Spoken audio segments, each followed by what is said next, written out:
The Legend of Lizzie Borden, the axe, the truth, and the shadows that never died. You know the rhyme, don't you? Lizzie Borden took an axe and gave her mother 40 whacks. When she saw what she had done, she gave her father 41. A nursery rhyme, a child's chant, a piece of American folklore so chilling it could freeze your blood. And yet, nobody ever proved she did it. Tonight we go back to 1892, back to Fall River, Massachusetts, and to a story that has haunted history for over a century. This is The Legend of Lizzie Borden.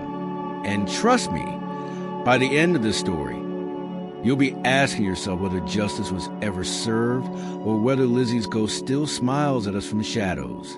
Act I, A House Divided. It's a hot, suffocating morning, August 4th, 1892. Fall River isn't a big place, but the Borden house at 92 2nd Street is the talk of town. Solid, proper, New England respectability. White paint, dark shutters. A symbol of middle-class virtue. Inside lives a family with a name and a secret. Andrew Borden. Stern, miserly, wealthy in property but poor in affection. Abby, his second wife, a woman whose presence divides a home. And then the daughters, Emma, quiet and reserved, and Lizzie, the fiery one. Lizzie Andrew Borden, 32 years old, unmarried, sharp as a tack, and, according to those who knew her, not the kind of woman you cross lightly. For years, resentment had been building. The sisters hated their stepmother, Abby. They believed she married their father for money. Andrew, meanwhile, refused to modernize a house. No plumbing, no luxuries, even though he could afford them all. And that summer, tension snapped like a dry twig. Act 2, Blood Before Breakfast. That morning began like any other. Abby Borden went upstairs to tidy the guest room. Andrew left for his usual morning walk. The housekeeper, Bridget Sullivan, was washing windows outside, muttering about the unbearable heat. Lizzie stayed downstairs, calm, quiet. She said she was ironing handkerchiefs in the dining room. At 9:30 a.m., everything changed. Bridget heard a noise, something between a groan and a thud, but she ignored it. Then at around 11 a.m., Lizzie called out, her voice sharp, almost theatrical. "Maggie, come quick. Father's dead. Someone's killed him." Andrew Borden lay on the sofa in the sitting room, his face destroyed. 10, maybe 11 blows, so vicious that one eye was cleaved in half. Upstairs, Abby was found in the guest room, struck 19 times in the head. The weapon? An axe. The murderer? Unclear. No sign of forced entry. No robbery. No bloody footprints leaving the house. But there was one strange thing. Lizzie's calm, cold, controlled. When the police arrived, she stood in the kitchen, dry-eyed, in a clean dress. She offered theories, said maybe a stranger had come by. She said she was sure whoever did it must have been insane. And when they asked where she'd been during the murders, she said she was out in the barn, looking for fishing sinkers. Act 3, the evidence that vanished. At first, nobody wanted to believe Lizzie could do it. A woman, a good family, educated, devout, respected in the church? Impossible. But the evidence? Oh, it didn't lie quietly. Investigators found a hatchet head in the cellar. The handle was broken off recently, they said. They also found a dress burned in the kitchen stove just days later. Lizzie said it had paint stains, but others whispered it had blood. Then came the morphine. Yes, morphine. You see, after the murders, Lizzie's doctor prescribed it to calm her nerves.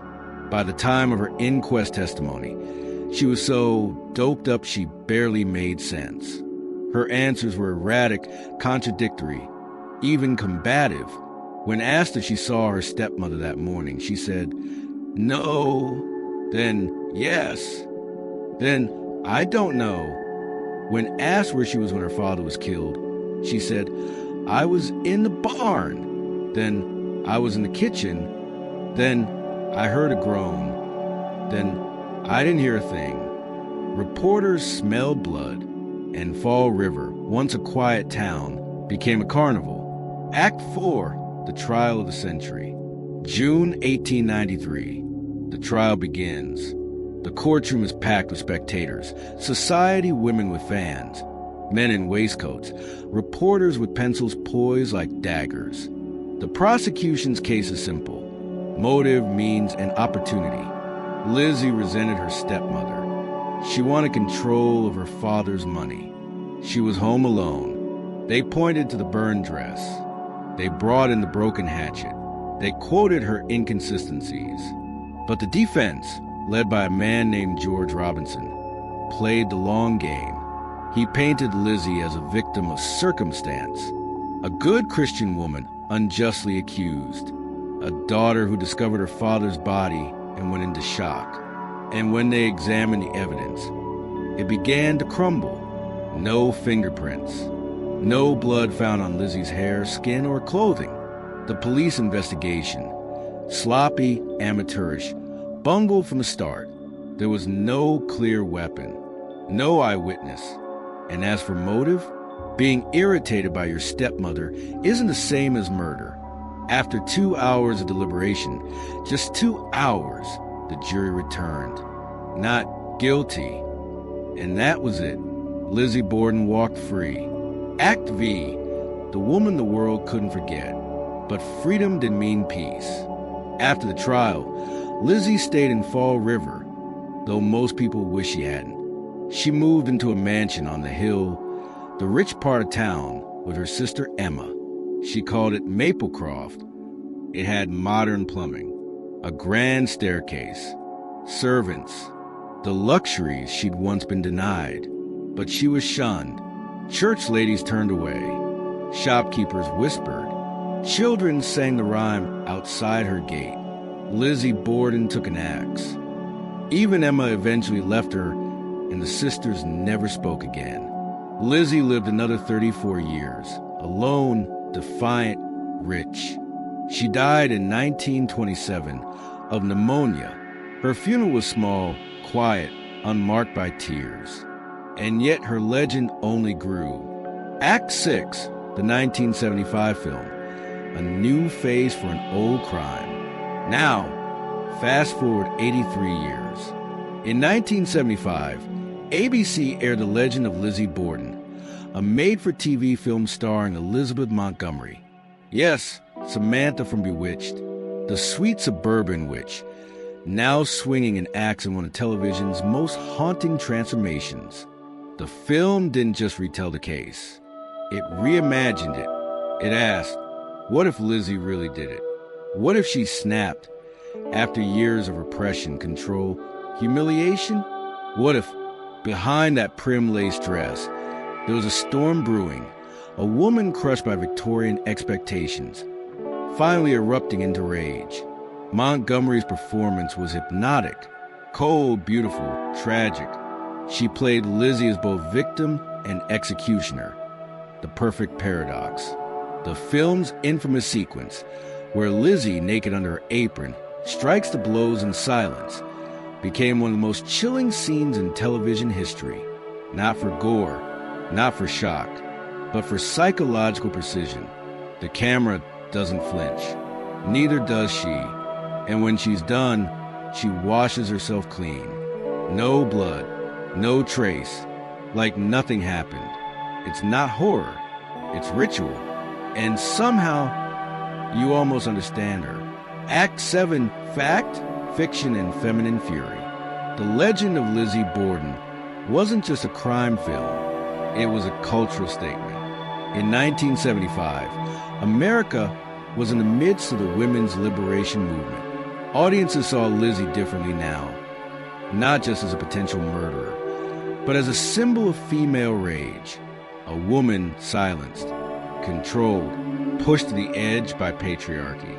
Elizabeth Montgomery herself said she didn't want to play Lizzie as evil. She wanted to play her as repressed. A woman who'd reached her breaking point in a world that wouldn't let her scream. And so the film asks us, was Lizzie a monster or a martyr? A killer or a casualty of her time? Because here's the thing. If a man in 1892 had killed his abusive father with an axe, society might have called it a crime of passion. But a woman doing it? Unthinkable. And that's why Lizzie's story endures. Because every generation finds itself reflected in her face, calm, mysterious, unbroken. Act 8, The Afterlife of Legend. Since that film, Lizzie has never really left us. She's become a character in countless retellings, from horror films to true crime podcasts, from punk songs to Halloween costumes. Christina Ricci played her in the 2014 Lifetime movie Lizzie Borden Took an Axe. Chloe Sevigny brought her back in 2018's Lizzie, a darker, more intimate exploration of desire, repression, and violence. Every version reinvents her, victim or villain, saint or sinner, feminist icon or cold-blooded killer. But the question always lingers. What really happened that day in Fall River? Did Lizzie kill her parents? Or was she framed by circumstance? A woman in the wrong place, at the wrong time, with the wrong kind of independence? No one will ever know. Act 9, The Echo That Never Fades. You can still visit the house. 92 2nd Street. It's a bed and breakfast now. You can sleep in the room where Abby fell. Sit on the sofa where Andrew breathed his last. Guests report cold spots, whispers, footsteps on the stairs. Some say Lizzie's spirit still walks the halls, restless, watching, waiting for someone to tell her story right. And maybe that's what the legend of Lizzie Borden really did. It gave her voice. It gave her fury. It made her human again, flawed, fragile, powerful. Epilogue, The Axe in the Mirror. So let's return to that rhyme, the one we all know, the one that refuses to die. Lizzie Borden took an axe. But what if it's wrong? What if she didn't take an axe, but the world handed her one? What if she was just a vessel for every silent scream a woman ever swallowed? History doesn't deal in feelings. It deals in verdicts. And Lizzie Borden's verdict was not guilty. But truth? Truth isn't bound by verdicts. It lingers. It whispers. It waits. And maybe, just maybe, Lizzie Borden's legend isn't about what she did, but about what she refused to be. Thank you for listening. And if you ever find yourself walking through Fall River, don't look too long into the windows at 92 2nd Street, because someone might just be looking back.